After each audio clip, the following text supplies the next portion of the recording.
오늘은 외치는 자의 셈이라는 제목으로 말씀을 살펴볼 건데요. 혹시 우리 성도님들께서는 어떤 걸 잘하시나요? 어떤 강점을 가지고 계십니까? 그리고 그 잘하는 것을 활용해서 주변 다른 사람들에게 어떤 유익을 끼치고 계신가요? 대답하기 어려우시죠? 이게 보통 어린 친구들이나 이제 중고등학생들, 청년 정도 되는 친구들에게 질문을 하는 건데, 어쨌든 일단 반대 질문을 드릴게요. 그러면 반대로 여러분들께서는 어떤 단점, 어떤 약점을 가지고 계시고 그것 때문에 어떤 실수나 어떤 잘못을 자주 하십니까? 하실 말씀 많으신데 참으시는 거죠? 보통 이제 사춘기 친구들에게 이런 걸 물어보면, 제 개인적인 경험이긴 합니다만, 자기 잘하는 것은 이만큼 잘해야 잘하는 거다라고 생각을 하기 때문에 잘 이야기를 못해요. 반대로 어떤 단점, 어떤 실수, 난 이거 못해요 라는 건 바로바로 튀어나옵니다. 근데 왜 이런 어린이 같고 사춘기 같고 청년 같은 질문을 드리냐면, 오늘 본문에 나오는 삼손이라는 캐릭터가 강점과 약점이 굉장히 극명하게 갈린다라는 걸 아실 겁니다. 그가 가진 강점은 하나님께서 주신 힘이 어마어마했죠. 잠시 후에 살펴볼 겁니다만 30명 사람 상대하는 것 정도는 예사고요. 별다른 무기 없이도 1000명을 감당을 해요. 1000명을 죽였어요. 무기 없이. 성경뿐만 아니라 특별한 무슨 칼, 활, 창 없이 거의 맨손에 가까운 상황에서 1000명과 싸워서 이겼다, 다 무찔렀다라는 건 글쎄요, 세계 역사 통틀어 이런 전사는 없지 않았을까 하는 생각도 듭니다. 반면 삼손이 가진 이런 강점이 확 두드러지는 만큼 단점도 극명하게 갈립니다. 어떤 성격이나 특징이라기보단 신앙의 문제. 그는 삼손이지만 사사이지만 사사라는 말이 제일 안 어울렸습니다. 군사들을 이끌고 블레셋을 물리치러 간 것도 아니었고, 자기 만족, 자기 정욕에 빠져서 블레셋 이방 사람과 결혼했다가 다시 엎었다가, 나중 이야기입니다만 들릴라라는 여인에게 빠졌다가, 어떤 때는 또 블레셋 사람하고 싸웠다가 복수를 위해서 싸우는데 더 보탰다가, 좌충우돌이라는 건 이 사람에게 쓰는 말이죠. 참고로 삼손은 천사로부터 나실인으로 이 아이가 태어날 거다라는 것을 부모님들이 미리 그렇게 약속을 받고 나름대로 키웠습니다만, 역대 사사 중 가장 나실인과는 거리가 먼 반대 방향으로 살았고 천방지축에 자기 마음대로 살았습니다. 사사로서 가지는 어떤 신앙인의 모습과는 가장 거리가 멀었죠.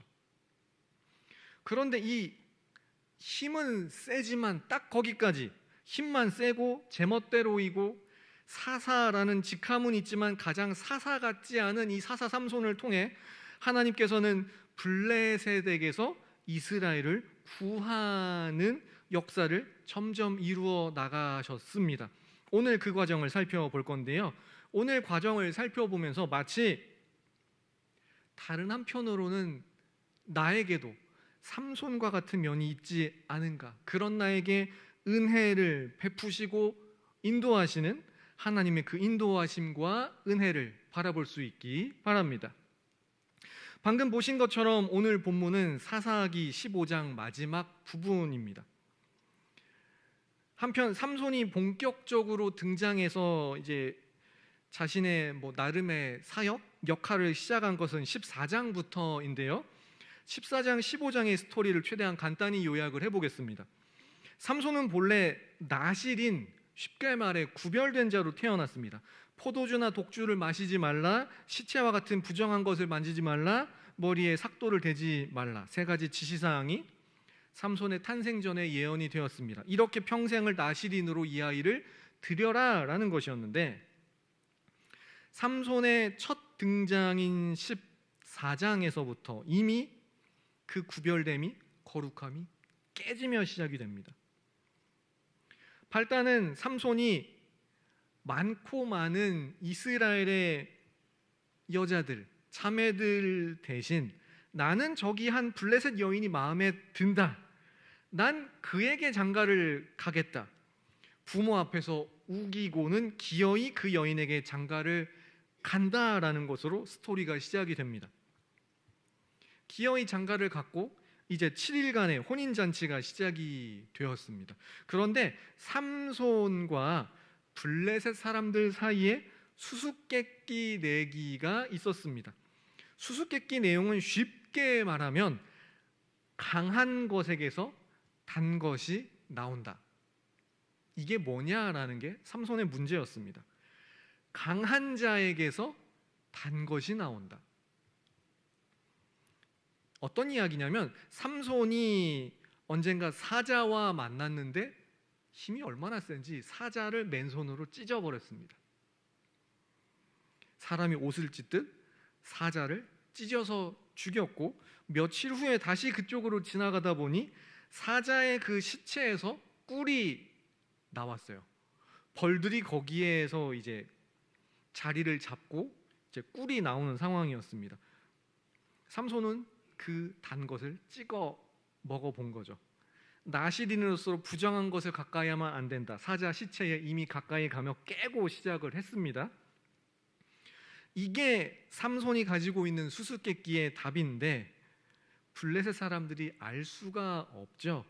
결국 마지막 7일째가, 혼인잔치의 7일째가 가까워져서 이 삼손의 아내에게 답을 좀 얻어내 봐라, 안 그러면 너희 가족을 다 우리가 뭐 죽이겠다 협박도 하고 해서 이제 아내를 통해 답을 얻어내고 약속한 옷 30벌을 이제 줘야 돼요. 그러다 보니까 삼손이 분풀이 겸 옷도 구해야 되니까 근처에 다른 상관없는 블레셋 사람 30명을 쳐 죽이고 그들에게 옷을 얻어서 수수께끼의 대가를 치르고는 화가 나서 자기 집 이스라엘 땅으로 돌아가 버렸습니다. 이렇게 14장이 끝났어요. 15장에서 더 큰 사건이 터집니다. 삼손이 혼인까지 했죠? 그리고 화가 나서 집으로 돌아갔습니다. 이혼한 건가요? 아직은 안 한 거예요. 자, 이 상태에서 삼손이 이제 별거 중이었던 아내를 다시 찾아갔더니 장인이 원래 삼손의 아내였던 자신의 그 딸을 삼손의 다른 친구에게 시집을 보냈다라고 하는 거예요. 삼손이 화가 났습니다. 비록 결혼식 직후에 내가 별거 상태에 들어갔지만 내가 이 결혼식 물리고 결혼 안 해, 나 이혼할 거야 라고 한 적이 없는데 내 아내를 다른 사람에게 줬다고? 난 그런 선언까지 한 적이 없는데? 화가 난 삼손이 이렇게 했습니다. 사사기 15장 3절에서 5절 말씀 한번 같이 읽겠습니다. 시작. 삼손이 그들에게 이르되 이번엔 내가 블레셋 사람들을 해칠라도 그들에게 대하여 내게 허물이 없을 것이니라 하고 삼손이 가서 여우 300마리를 붙들어서 그 꼬리와 꼬리를 메고 회를 가지고 그 두 꼬리 사이에 한 회를 달고 회에 불을 붙이고 그것을 블레셋 사람들의 곡식밭으로 몰아들여서 곡식단과 아직 배지 아니한 곡식과 포도원과 감람나무들을 사른지라. 아멘. 당하는 입장에서는 황당하고 난감하겠지만 보는 입장에서는 좀 나는 재미있는 스토리죠. 삼손이 이건 나한테 죄가 없어. 난 안 되겠다. 복수를 하자.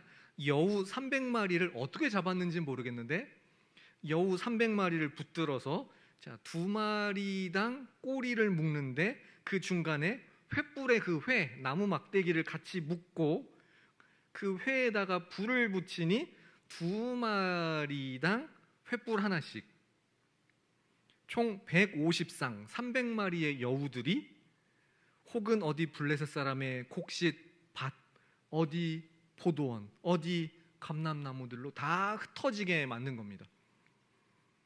그 주위 사람들은 난리가 났죠. 블레셋 사람들이 자초지종을 파악을 했습니다.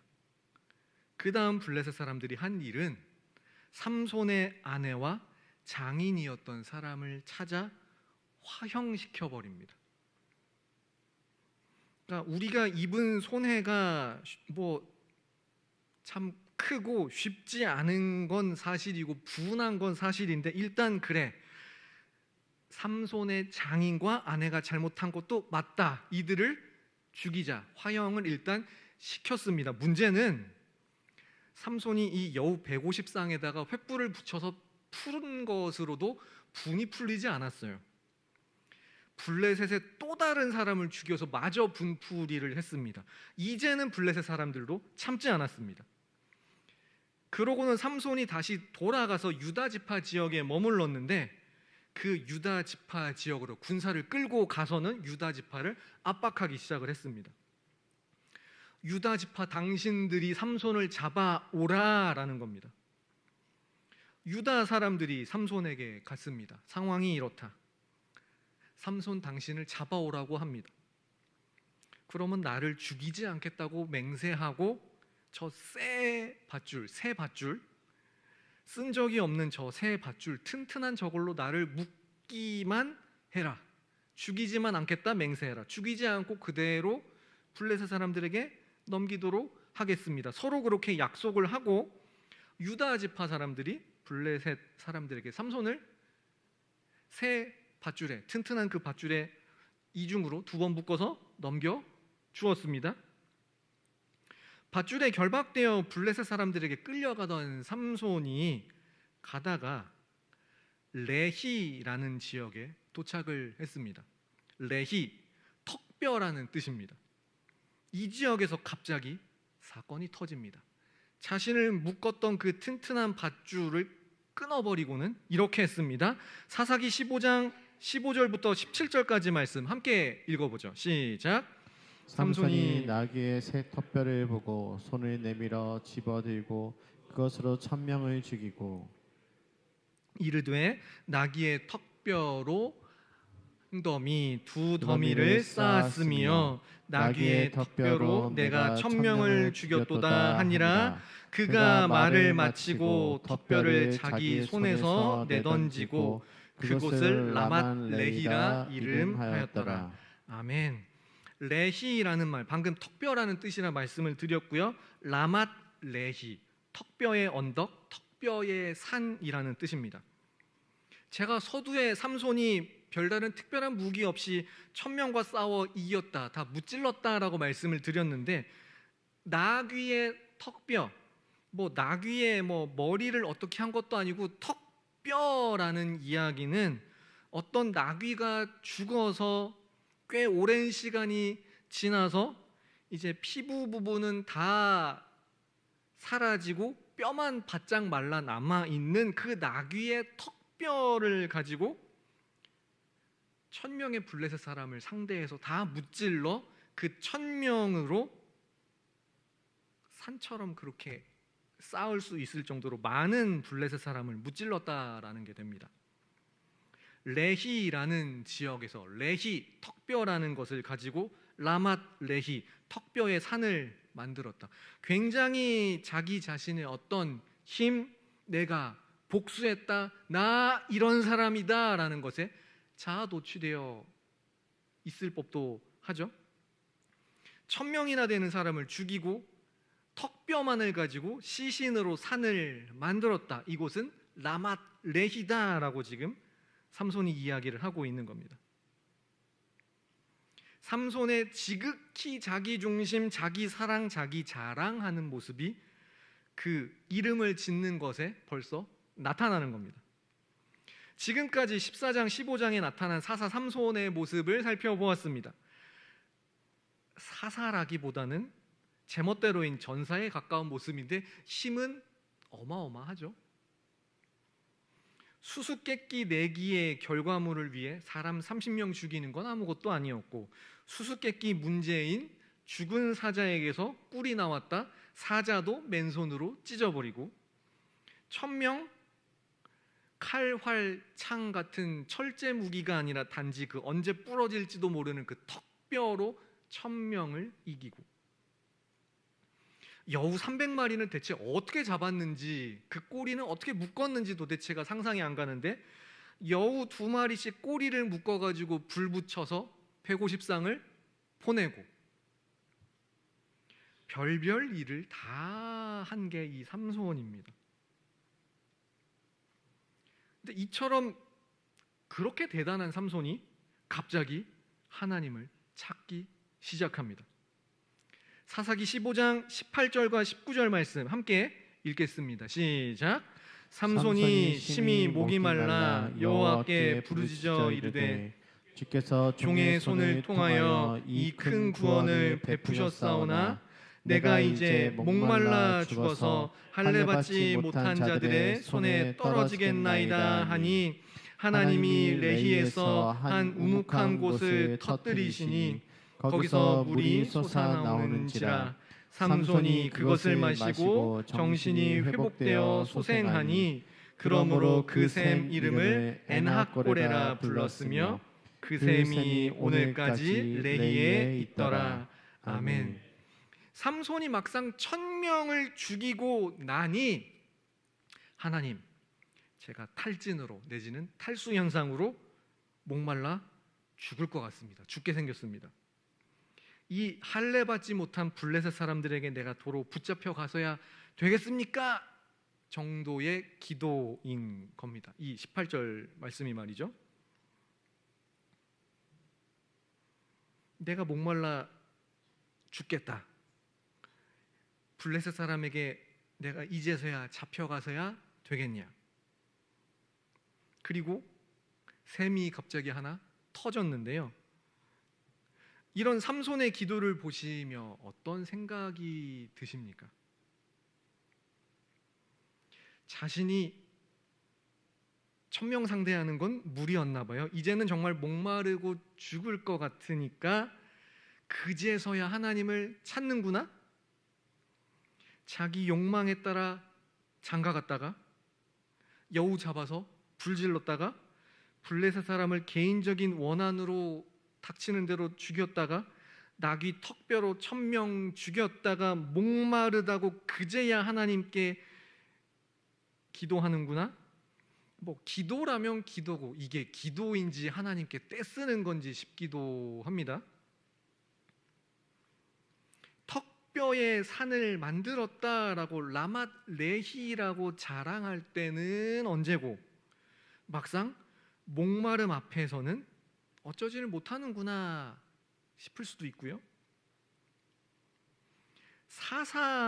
사사이기는커녕 자기 멋대로 살던 사람이 하나님께 목말라요 기도하는, 이제야 기도하는 모습 속에 이 사람이 정말 사사가 맞는지, 사춘기 우리 교회 중고등부들도 이렇게는 안 하는데 싶기도 할 겁니다.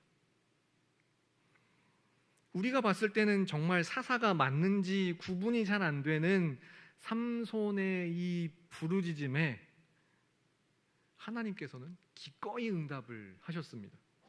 갑자기 샘이 터졌는데요.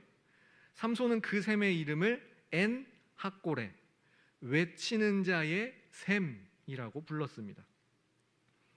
외치는 자의 샘, 부르짖는 자의 샘. 삼손이 목마르고 다급하니 그제야 하나님을 인정했다, 그제서야 부르짖었다라고도 볼 수 있고요. 또 어떤 분은 이 목마름을 해결한 순간까지도 내가 기도해서 이 샘이 생긴 거야, 하나님에 대한 어떤 그 이름을 지은 장명이 아니라 내가 기도해서 이 셈이 생긴 거다, 끝까지 자기 의를 놓지 못한 거다라고 평가하시는 분도 있습니다. 뭐가 되었든 삼손은 그제야 하나님께 기도하고 은혜를 입었습니다. 말씀을 정리합니다. 사랑하는 성도 여러분, 여러분의 강점, 여러분의 생존의 무기, 여러분의 삶의 자랑은 무엇입니까? 반대로 그 때문에 하나님 앞에서 미처 놓지 못하고 여전히 가지고 있는 자기 의는 무엇입니까? 그리고 내 약점, 내 단점, 미성숙한 부분, 반복되는 실수, 심지어 죄는 무엇입니까? 우리는 내가 가진 강점에 금방 교만해지기도 하고, 내가 가지고 있는 약점이나 미성숙함이나 실수나 이런 것들 때문에 금세 좌절하기도 합니다. 내가 이러다가 하나님의 영광을 가릴까 봐요, 죄송합니다라는 건 그저 감사한 고백인 거죠. 그러면 우리가 감히 하나님보다 더 심지어 앞세우는 강점도 있을 것이고, 아무리 그래도 하나님조차도 나를 어쩌시지 못할 것 같아, 이거 어떻게? 라는 그 약점이나 미성숙함에 대해 그 모든 것들을 통틀어 하나님께서는 어떻게 지금까지 삼손에게 그리고 우리에게 일해 오셨을까요? 로마서 8장 28절 말씀 함께 읽겠습니다. 시작. 우리가 알거니와 하나님을 사랑하는 자 곧 그의 뜻대로 부르심을 입은 자들에게는 모든 것이 합력하여 선을 이루느니라. 아멘. 하나님께서 알아서 하실 것이니 막 살아도 된다는 뜻은 물론 아닌 것은 아실 겁니다. 하나님을 사랑하지 않는 건 아닙니다. 그러나 금세 내가 가지고 있는 작은 그 강점에 교만해지고, 내가 가지고 있는 이 약점에 금세 좌절하기도 하고, 심지어 실수가 죄가 반복되기도 하는 그런 우리에 대해 하나님께서는 그 모든 것들이 다 합력하여 선을 이루시는, 그 모든 것들을 다 재료로 해서 하나님 자신의 영광을 기꺼이 드러내신다 말씀합니다. 하나님께서는 삼손의 시대에 삼손의 강한 힘, 반면에 그의 미성숙하고 좌충우돌하는 것, 그것을 통해 블레셋을 이리저리 치시고 이스라엘을 구원해 나가셨고, 우리의 삶도 그렇게 구원으로 이끌어 가시는 줄로 믿습니다. 내가 가진 강점에 너무 교만하지도 않고, 내가 가지고 있는 약함에 너무 좌절하지도 마시고, 이 모든 것을 뛰어넘어 자신의 영광을 드러내시는 우리의 왕이신 하나님, 그 하나님의 은혜를 간구하고, 그 하나님께서 나를 하나님 편에서 선히 사용하시기를 간구하는, 그런 은혜를 간구하는 우리 모두가 될 수 있기를 소망합니다.